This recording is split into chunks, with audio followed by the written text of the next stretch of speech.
కాకినాడ జిల్లా తుని నియోజకవర్గంలో జరగబోయే రా కదిలిరా ఆ మహాసభకు చంద్రబాబు నాయుడు గారు హాజరవడం అందరికీ తెలిసిందే. అయితే ఈరోజు ఈ 4.5 సంవత్సరాల కాలంలో ఒక సైకో చేతిలో ఈ రాష్ట్రం అల్లాడిపోయింది. ఈ అల్లాడిపోయిన ఈ రాష్ట్రానికి ఒక దిక్సూచిలా ఈరోజు చంద్రబాబు నాయుడు గారు, పవన్ కళ్యాణ్ గారు కూడా కనబడుతున్నారు.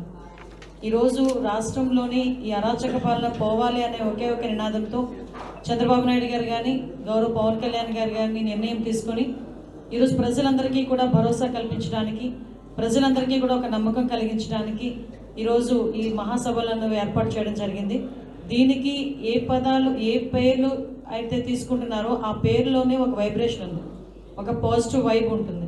ఎందుకంటే అన్న నందమూరి తారక రామారావు గారు ఆ రోజుల్లోనే పార్టీ పెట్టేటప్పుడే తెలుగుదేశం పిలుస్తుంది రా కదిలిరా అని చెప్పి ఒకే ఒక నినాదంతో కొన్ని లక్షల మంది ప్రజలు రోడ్ల మీదకి రావడమే కాకుండా 9 ఇందాక పెద్దలు చెప్పినట్టుగా 9 నెలల కాలంలోనే ప్రభుత్వానికి అప్పచెప్పిన ఘనత ఆ ఒక్క వర్డ్లో ఉంది.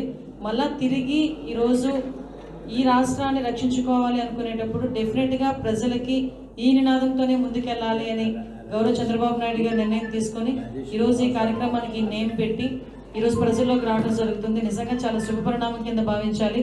ఈరోజు ప్రజలందరూ కూడా అల్లాడిపోయే పరిస్థితి నుంచి ఒక ఊరట కావాలి. దానికి చంద్రబాబు నాయుడు గారు, పవన్ కళ్యాణ్ గారు కలిపిన అడ్మినిస్ట్రేషనే ఈరోజు ప్రజలందరికీ కూడా అవసరం. ఎందుకంటే సూపర్ 6 అని చెప్పి ఇందాక మన పెద్దలు కూడా చెప్పున్నారు.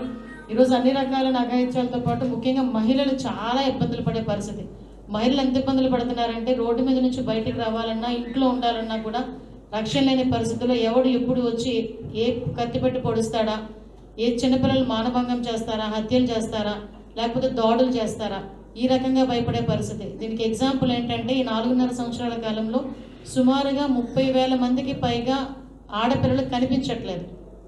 ఈ 4.5 సంవత్సరాల కాలంలో 189,000 కేసులు నమోదైనవి. నమోదు కాని కేసులు ఇంకెన్నున్నాయో ఒకసారి మనందరం కూడా ఆలోచన చేసుకోవాలి.